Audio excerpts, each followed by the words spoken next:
Assalamu alaikum, you are watching Modest Muse in Review, the show where we review Modest Muse lifestyle publication, the publication for Muslim women and Muslim men interested in all things popular and trending in Islam. With me today is Echi Ismail. Echi is a good friend of mine and a blogger for halallife.com. Echi's covered our cover story. Just have a look at this. I think it's one of Modest Muse's best covers yet, best cover stories yet. Anissa Hasibuan, hope I'm pronouncing it correctly, is the Indonesian designer who made waves at New York Fashion Week 2016. It's the first time that hijab is featured on this huge runway.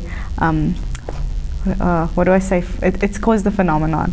It's gone viral, and how could Modest Muse not cover it? So with me is Echi Ismail. Assalamu alaikum, Echi. Walaikum salam, Mushra. How are you?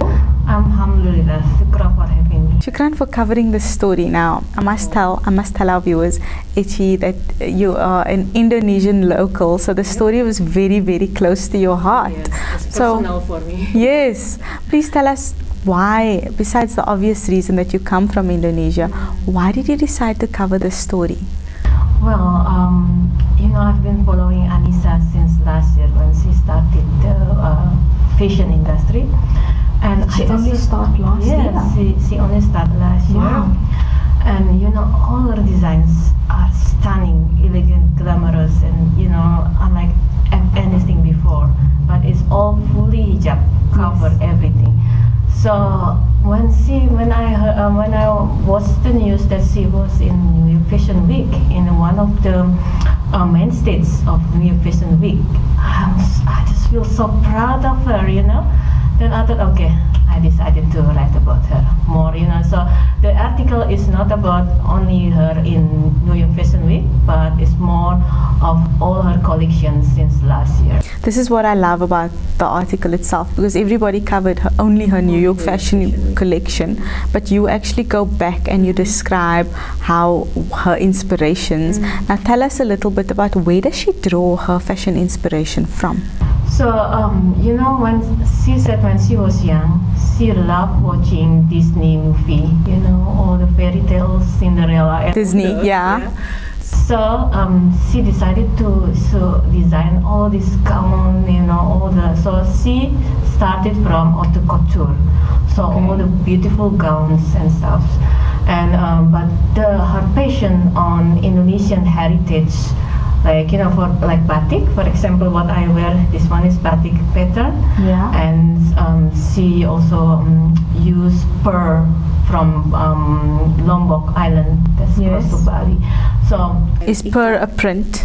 Yeah, pearls, you know, the pearls. Oh, pearls, yes, yeah. And then the printing, batik printing and ikat printing, you know. So she used all the... So just to get a picture, so Anissa looked at Disney, she saw these gowns, she designed them, but she added her local flavor with these batik prints. I wish I wish they could see this. So Echi's skirt matches her hijab, and this is batik print, and she explained to me that it's hand painted batik. And so what Anissa did was what you did, is giving designs a local Indonesian flavor. Local Indonesian flavor that combined with Western words, you know, so the best of both worlds. Love it, absolutely love it. And then, so I can't believe she only started fashion a year ago. She, I think the fashion has always been her hobby. Yes. So she's always designed her own outfits, like her office wear and her party dresses and stuff. And her friends and her clients, you know, encouraged her to open a boutique. That's why she started to open her boutique last year, only early 2015 in Jakarta. That's amazing. What do you think it took for her to make it to the runway of New York Fashion Week? Well, you know, this is not the first time she showcased her collection in international fashion show. Okay. So she's been in first one was in London. Okay.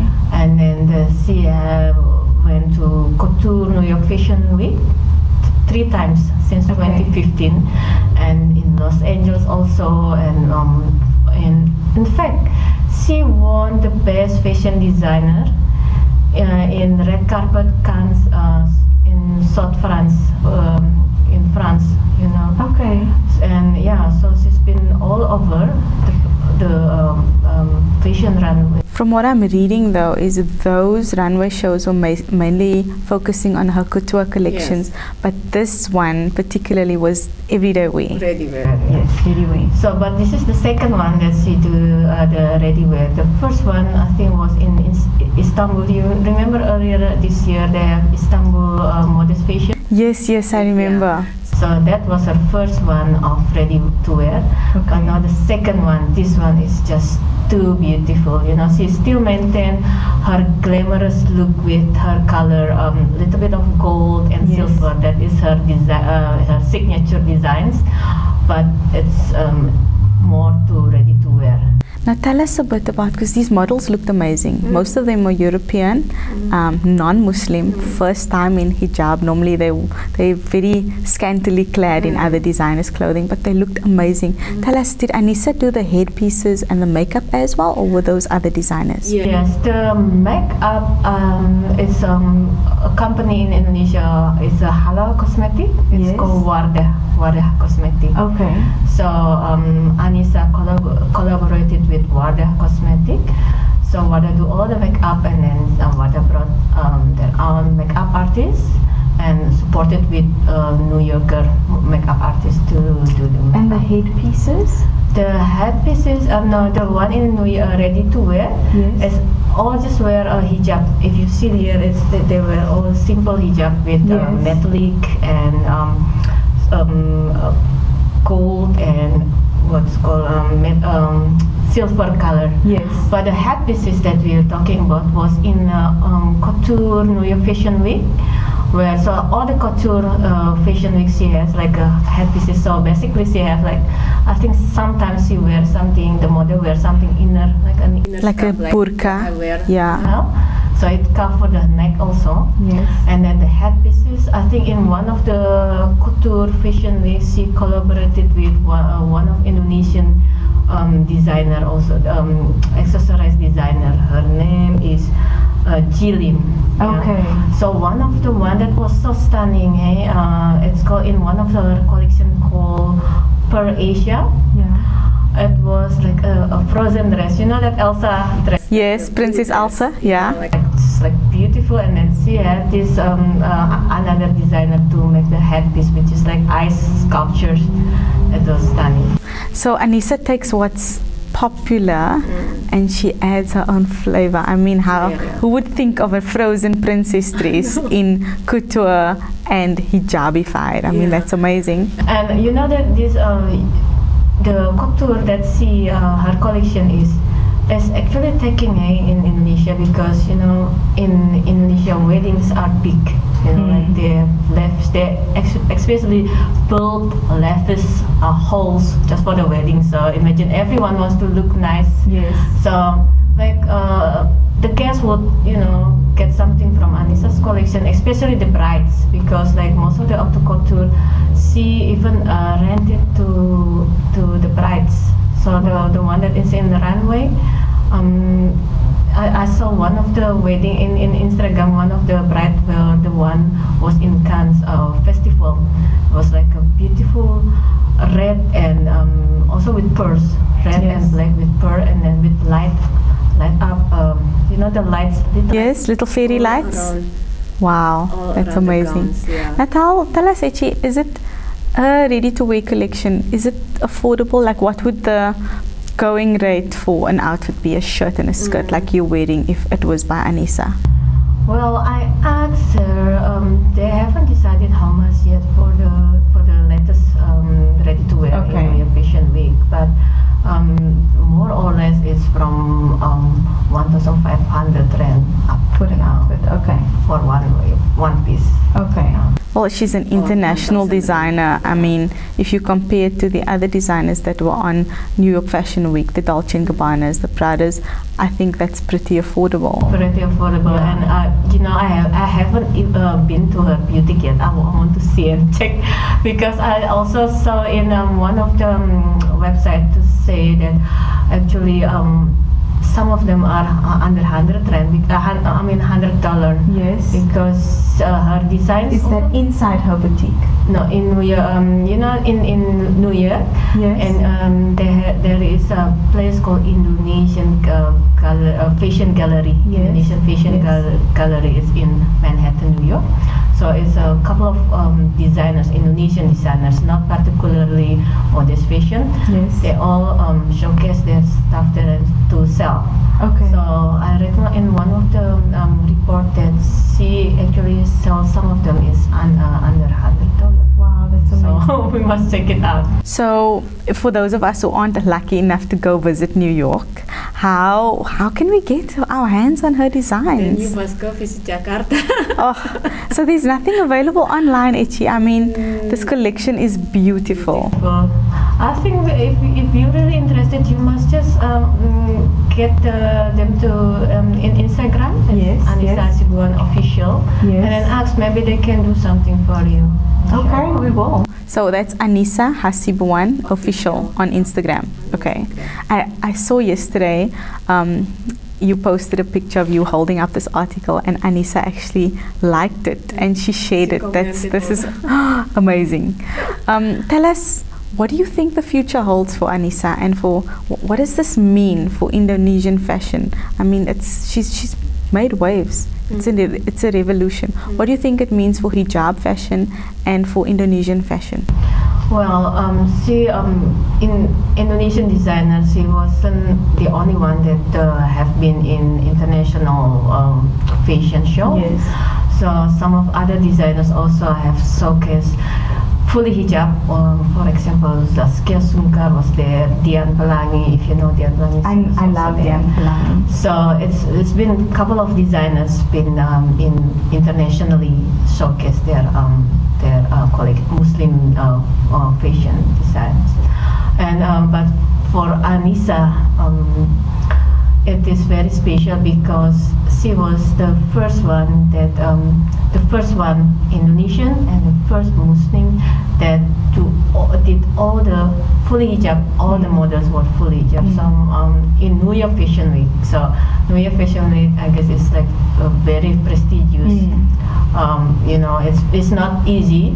What Anissa said, that it's not like you can just go there. They have like selections that she must presenting. How. So there's a whole process before you get to the runway. Yeah, so it's not easy. So it's just amazing, and I think it's good that now modest fashion is now like everyone, like even the Western world look at us, like because we all know, like we go to retail in South Africa, and then we find, especially for summer, we are struggling to find something that cover that long and everything is sleeveless or something. Now hopefully with this revolution, with all the modest designers coming out, then it will also push the the retail to that hijab becomes more mainstream. Yeah. I think it's revolutionary. I think with Deen Pelangi, I think with YouTube celebrities like Yaz, the Spares, like Anissa, and like Dolce & Gabbana had an abaya range coming out.